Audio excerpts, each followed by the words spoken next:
Welcome to the One Player Podcast. I'm your host, Julius, and this is episode 326. Daddy, isn't it 356? Oh, have I been saying the wrong number for a while now? I have. Welcome to the One Player Podcast. This is your host. I'm sorry. Welcome to the One Player Podcast. This is episode 356, and I'm your host, Julius Besser, and I've gotten it all out of order. I'm entirely out of whack. I could say things like, Daddy, you got that wrong. Welcome to the One Player Podcast. I'm your host, Julius Besser, and this is episode 356. Oh, Daddy, I don't feel well. Oh. We got there in the end. Hi, Julius. Good enough for me. I kind of liked all of them, maybe even the first one. Print and roll. I don't know. We'll see what we use. Hi, everyone. I'm back. Hello, Albert. How are you doing, Julius? Yep, we're tired of listening to the kids. Yeah. So, yeah, I am back. So we did have some hurricane trouble. You know, I edited and listened to the episode that we recorded the day before the hurricane was showing up. And I was, oh, yeah, we're going to get some wind. It'll be fine. And yeah, no, I mean, it was fine. Obviously, we survived here. There's many people that were much worse off than we were, for sure. We had some trees that fell down. I was standing at a window. We had lost power about half an hour earlier. And I was standing at a window so I could have enough light to see. It's still like 8 a.m. And I'm looking down in my hands, fiddling with something. And all of a sudden, just out of the corner of my eyes, I see a giant green thing falling down at me. And 2 trees just fell in my yard right there. And I screamed. I ran back. I thought they were going to hit me. Fortunately, they missed the house. They fell parallel to the house. So they didn't hit it. It was like 5 feet away. So we had that happen. It crushed the fence. And then we were without power for three days. We lost it on a Friday morning at 8. We got it back Monday night, I think, like at 11 or something. My neighbors were without power for at least another week, longer than that, though. So we were really lucky. And then we didn't have internet for about 2 weeks, 2.5 weeks, something like that. So, I mean, it was definitely very impactful. We were not ready for that. But nonetheless, I am back. You've made it. Yeah. And now we're going to be talking about some other wild things. Are we talking about wild things today? Oh, no, we're not about wild things. Maybe next week we'll talk about wild things. Today we're just going to be talking about tragedies. Tragedies, yes. More tragedies to follow on last week's episode. This is just one tragedy, though. It's a pandemic. I will say we had scheduled this one before the episode from last week. And it was just coincidence that one came up again in the episode last week. But we're going to keep going because it's scheduled. You know, I felt like when I was playing this and getting ready for a show, I was like, man, I can't believe we're doing Pandemic again. How many times have we talked about this game? And to look back, we've only actually covered it one time before you even joined. We've talked about it plenty, though, right? And we've had it, not in Back to the Table, we've had it in Popular Mechanics and this and that. So it's a game that's come up plenty. Yeah, it has. And I know I keep referencing back to when I say other things. I even have two humorous anecdotes because, one, the local Memphis team, so there is at Gen Con a big pandemic competition where you have to see who can survive the longest. The local Memphis team scored the trophy for that one. They got first place. And hurrah, kudos to them. And then, nice, congratulations, Memphis. The second interesting thing was, so after we had scheduled to do this one, I was like, I'm going to have to go borrow a copy. It's not keep a copy of Stand-Up Pandemic. So then I'm going to have to go borrow a copy. Just sort of at random, someone approached me and said, hey, you run a synagogue youth group. Do you guys want a copy of Pandemic for the youth group? I'm like, sure. Yeah, perfect. They'll get it eventually. Yeah. I mean, they already have it at this point, but yeah. It's this show has been in the works for more than a month, I think. Yeah, something like that. It really has, yeah. So neat. Okay, that's funny. Yeah, you didn't have a copy anymore. I still have my copy. I still do. I bought it when the second edition came out, and I guess I like coming to this game back to this game once in a while. It doesn't get played often, but every time I play it, I really enjoy it. It's like, oh man, it's such a fun game. I should play more often. Yeah, I play agree with my son and whatnot. Yeah. But perhaps we're spoiling, the end. Well, let's go step by step a little bit here, Albert. Okay. Well, I mean, the summary, we don't have to do much of a summary because this game is so well known, so ubiquitous, right? It's a game about fighting 5 worldwide pandemics. And it is a cooperative game and one of the 4 worldwide pandemics, unless you're playing the one of the expansions. But yes, you're Expansion with fighting purple, four but no, 4. worldwide pandemics, and this game pretty much heralded the popularity of cooperative games. And really, it wasn't the first one at all, but it definitely really took off after this game. So that's what we're talking about here. Sure. So let's talk about, at least in the current editions, let's at least go step by step. I want to talk about the components. So in the components, one of the first things that you'll see is that it's got these nice cure markers, which are these little bottles they look like. They're tokens that are used to show which uh, pandemics, which diseases you found the cure for, and which ones you fully eradicated. In order to track the infection rate, in order to track where the diseases have infected, you've got just 4 standard set of cubes, each of them in different colors. So you've got red, blue, yellow, black cubes that will just sort of go onto the board and sort of abstractly represent where things are.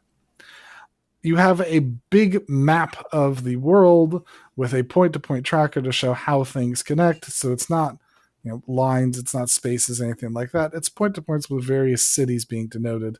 Theoretically, it's the bigger cities. In terms of cards, you'll have roll cards and pawns that will be used to represent who you are and where you are on the board. The roll cards will give each player some additional powers. Each player will have a set of player cards. There will be a deck of them, and everyone's going to be drawing from that deck to form their own personal hands. Those player cards are used to figure out some bonus powers about where it is that you can move to, because you can use them to fly around the board. But theoretically, their main purpose is going to be able to collect enough of them to be able to have a matching set of colors and use those to develop a cure. Although hidden inside those those city cards are epidemic cards. And there's a little bit of a complicated setup you have to do to shuffle the epidemic cards into the correct places. But over the course of the game, you're going to be drawing those epidemic cards. And when you do that, you're going to have to deal more diseases out to the board. There are also infection cards. Infection cards, you're going to be drawing one every round. And this is sort of what I've termed the pandemic style cooperative game, where you take a turn and then they take a turn. So you get to take a turn, go around eradicating diseases, and then the game, will take a turn putting out more infection cards, putting out more infections through the use of these infection cards. So these infection cards will list a city where it is that they come out, and the number of them will come out is based on where it's holding on the various different tracks. That pretty much summarizes all of the components. Do you have any thoughts on the components? No, there's a fair number of components. The quality is pretty nice in all the components, and they have published so many copies. I think so. I mean, well, they have made it cheaper, haven't they? They have, like, the pawns, I think, are now plastic instead of wooden. I think I have older wooden pawns. And I don't mind the plastic pawns. I will say I've never really liked the cubes as disease markers. And I've seen a number of different people who have made those look nicer, but I do have to believe that I do believe that if this were a game being published, now, like going to Kickstarter or even being published to release, I don't think it would come with just 100 cubes. I think they would have come up with something nicer to represent those diseases than just a pile of cubes. And I think that's one of the ways that this shows its age. Mm-hmm. Little disease meeples or something like that. I know you could get those aftermarket. I think the cubes are great because they're small and the boards can get crowded, right? Especially if you're not doing well. So they're not for me. They've never been a problem. I like that the newer version, they're plastic and shiny and translucent.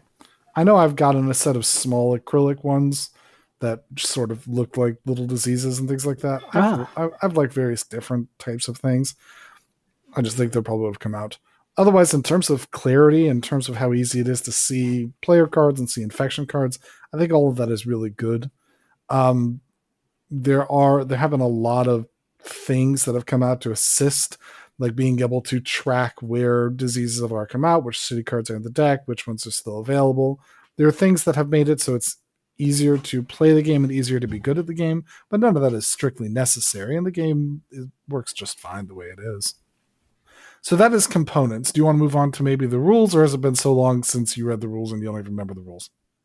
Because that's me. No, I haven't read the rules in ages, but it's not a problem for playing the game. I may. That's not entirely true. If I'm playing, I have there's 3 expansions for this game now. I have all 3, and so when I play, I like to pick an expansion and mix it in. So every time I do that, I have to figure out, because I don't play often, I have to figure out what all the expansions are and learn its rules and go through that. So it slows it down. But the base game, I think I could pretty much play without looking at the rules. Maybe reference something like, oh, how many cards does a player get? It's it's not a complicated game at all. Um, in terms of the rules, I mean the rule book, I think it's laid out pretty well. It has a 2-page spread showing you how to set it up. It all goes through that in order. I've always found it a little bit weird when you. And this is not just this game. When you go through the setup, in my mind, it should go from the top left down and then the right side down, right? But instead, it kind of goes around in a circle sometimes, and all the steps are numbered, so you could follow along. But that always confuses me because I'll invariably miss a step somewhere because of the layout. I mean, the layout is all over the place. Yeah, you have to look for the numbers for it to make sense. Yep, and by default, I don't do that. Let me just say, I hate Discord. I must be on some channel that's just having a ton of conversation, and my Discord is just going off, and it's very annoying. So I need to go and find how to set notifications off for a few minutes. Do you want me to give you a second to figure that out? No, this is Button Shy server. Darn Button Shy. I'm gonna mute them for an hour. Gone. Okay. Cool. So the rules of the game, right? So you talked about the components. You kind of talked about a little bit about the things. Well, let's talk about just briefly. Let's talk about theme. So the theme of this is a pandemic that has overwhelmed the world. Now, when this had come out, we didn't really have a pandemic that has overwhelmed the world. Now we've lived through it. Do you feel that this shows the theme of the game? Do you think it brings out the theme? I do, yeah. As a matter of fact, I noticed it didn't get played once during the pandemic, during 2020 or 2021. Kind of got avoided. It's like, I don't really want to go there. It's a little too realistic. I mean, it's a game. Yes, it's just a game. But it does a really good job, really, of representing predicting how it went. Yeah. If you will. Completely accurate. I agree. We did not enjoy playing it then. And it does a good job. It spreads very fast. Suddenly someone works to develop a cure. I think that is exactly how it was. Yeah. So thematic, very well done. Very well done. Now it's not our pandemic in that there were four different diseases having outbreaks at the same time, and you imagine, I mean, they're regional. It's not really a pandemic. It's 4 regional pandemics, whatever that's. It's not the whole world, but it's still whatever. I'm just being nitpicky. Okay. Yeah. Gosh. So the rules or setting up the game is pretty straightforward. Like I said, you follow the rule book, and I think Julie's kind of already covered some of this stuff. You set up the cards that have the breakouts. You're going to shuffle those up, and there's one per location. You're going to draw some random ones at the beginning from the top of the deck and put cubes in those locations.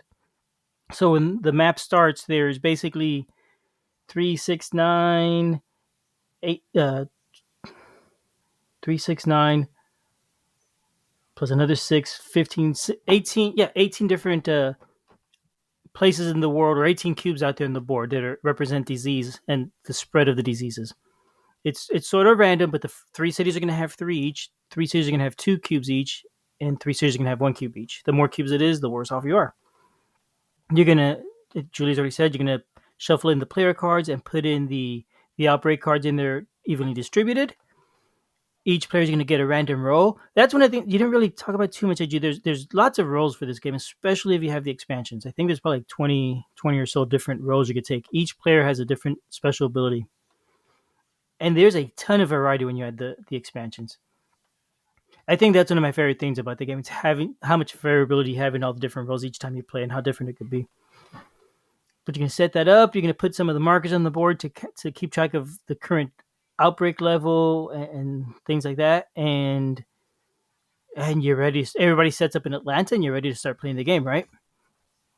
It's pretty simple. And yes, I gloss over some of the things, but whatever. That's basically it. I won't tell if you won't tell. Yeah, fair enough. Um, yeah, don't use us to learn the game. Honestly, you use it just to form an opinion if you don't already have it. So let's talk about what we feel about how the game plays then. Let's just talk about our opinions. Okay, that works for me. So I already said I really like how much variety there can be in roles and how different each game could be just based on which roles you have. This is a very tactical game, and you're often just dealing with a situation because you got the random card of outbreaks coming up. You have the random card you're drawing into your hand, so you don't necessarily know what you could deal with until you start getting more cards. So it may be that, oh, purple disease, or not purple again, red disease is really bad right now, but oh, I got cards to deal with yellow disease. I can't deal with red. So you're kind of trying to just mitigate the disasters until you could set things up right. Plus the different powers you have, your different special characters' ability changes what you can do in the game and what you're really good at. So all these things combined together really affect how each game will play. Even if you have the same exact roles, the the game would feel two games will feel very differently just because of the way the other cards come out. And I really like that about the game. It really has a lot of variability from game to game. It's never the same game twice. Okay. I find it interesting that you say that when I don't know that I really agree. Maybe it's because you play with more of the expansions than I have, and I don't think I've spent a lot of time playing with the expansions. I think that it Mm-hmm. certainly has aged, I think, but that's also because I've played a lot of Pandemic. I played a significant amount of it. At this point in time, there is a lot said for the fact that it is, in my opinion, the grandfather of this style of cooperative game where you take a turn and the game takes a turn, and you keep doing that over and over until one side or the other wins. And it created that, and it lives up to that. And I would still certainly recommend it as a good cooperative game to be able to play. Do I think that there are improvements that we've seen from other ones, that we think we've seen original and unique ideas since then? Yes. But none of that really tarnishes this. This is still a very good game, even in light of all of the other things that have come out since then. It continues to be very good. I think that maybe the only thing that bothers me is the setup. Part of the setup, when you have to set it up, you have to split the player deck into four and then shuffle into each of those four a pandemic card, an epidemic card into each of those four, and then afterwards stack those up again. And it makes setup a little bit harder. Now, then, it is not the hardest Yep. cooperative game to set up. Gloomhaven, which is no longer with me because it was so hard to set up, but Gloomhaven is very difficult to set up. All of those scenarios, everything that goes into it, this is just a matter of shuffle the deck, split it four, shuffle each one, stack. It's not really that difficult, but certainly it's annoying that you have to do it that way. It's maybe even one of the reasons why I play and still own Pandemic the Cure, which is the dice game version of it, where you don't have to do any of that. You don't have to shuffle, six times or something like that, five times. You don't have to shuffle nearly as much just to set up and just to get started. Mm-hmm. Yep. The setup is much easier for other things. Just roll the dice and go. Yeah, that is perhaps one thing that I enjoy not having seen in anything else since Pandemic has come out, because I'm not a particular fan of that. But the Mm-hmm. rest of it, the rest of the gameplay, being able to move around, being able to manage sort of the overwhelming things are getting worse and the tension continues to ratchet up. And as time goes on, the majority of the times when I'm playing Pandemic, it's ending on a strong note. It's ending consistently with high tension, with high power. You feel like you're in it for the majority of the time. There are other cooperative games where more often than not, towards the end of the game, you're like, I'm winning. Can we just can the game concede? I am ready for the game to concede. But you can't do that. With this one, more often than not, it feels like to the end, you're pushing things. You're still making decisions. You're still Yeah. having to stress about where it is that you should be going, what it is that you should be doing. It keeps you on your toes throughout the entirety of the game. And that is to its credit. Yep. Yeah. I don't know how many times I've been playing. It's the last few rounds, and you're thinking, okay, if a yellow city shows up, we're in trouble. If it's a blue city, we're okay, and everybody's just stressed. When you see what card gets drawn, and like Yeah. I said, it's always down to the wire. The What you're saying about the setup with the expansions, I think it's even worse. Even if you're just going to play the game, because now you have a whole bunch more event cards. The basic rule says just put all the event cards in here. This one says, or I think no, it even has you draw. The basic game has you draw 3 or 4 random events. If I remember right, maybe you don't use them all. Is No. that right, or do you use all of them? Events? Yeah, the event cards that go into the player deck. You're talking about the epidemic ones. The good ones, the ones that are helpful. The No, those are just shuffled into the whole deck. Okay. So yeah, so with the expansion, it brings more of them. So it says, draw 2 per player or something like 3 per player, and shuffle those into the deck. So now you got to do a bunch Yeah. of extra shuffling and picking it out. And yeah, you're right. It is a little complicated for how breezy the game feels almost. Because the game flows pretty well. You don't get stuck with a whole lot of analysis paralysis or anything like that. Yeah, it's So just that's that interesting. setup that's troublesome, but I'm glad that other games have learned the good things from this one and not that one bad one. Hmm. But it's done some of the good things really well. I love the way the outbreak deck works. Right, that you draw the 6 cards or the 9 cards for the starting, and you discard them, and now they're discarded. And when you have an outbreak, they get shuffled back in and put on the top. So now you Oh you yeah. know that these places that are already problematic are going to get even worse, Oh and yeah, that absolutely. tension. Yeah. That tension, the fact that it continues to target the same ones over and over again, so you have a lot of prediction, you have a lot of ability to think about, where it's coming, but on the other hand, it's coming back. That Mm-hmm. gives you a lot of choice. It gives you an opportunity to be able to think about it and really develop what it is that's going on.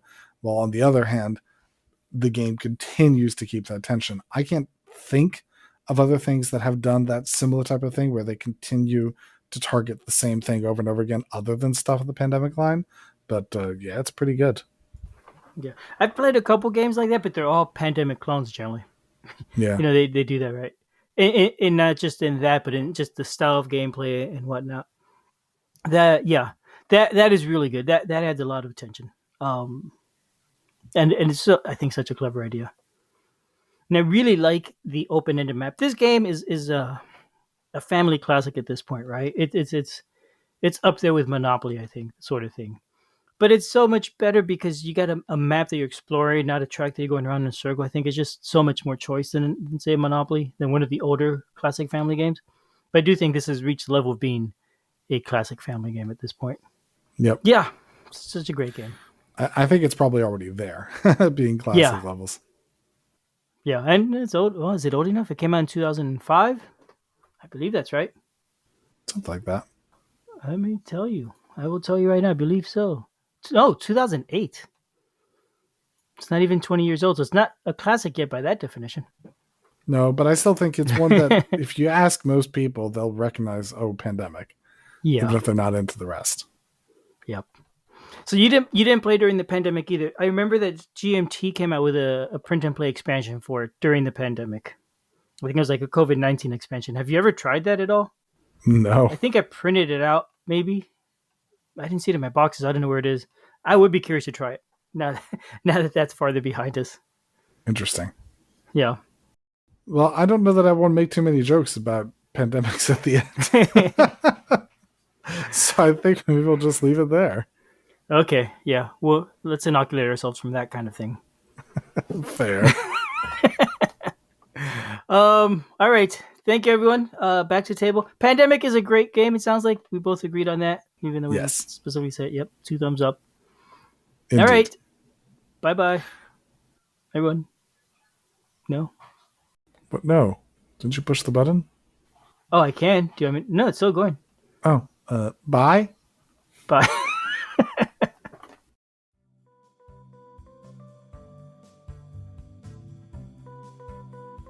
Thanks for listening. We love feedback, so we love hearing from you. You can reach me at julius@oneplayerpodcast.com or JLBird on BGG, and Albert can be reached at albert@oneplayerpodcast.com or Fractaloon on BGG. Our website is oneplayerpodcast.com with the number 1, and we're also on Twitter at oneplayerpodcast. The intro music is copyright Angus, can be found at jamendo.com. The transition music is copyright by Dan El Duce Pancaldi, whose page is at donpancaldi.com. The One Player Podcast is protected under a Creative Commons share-alike license. Thanks for listening.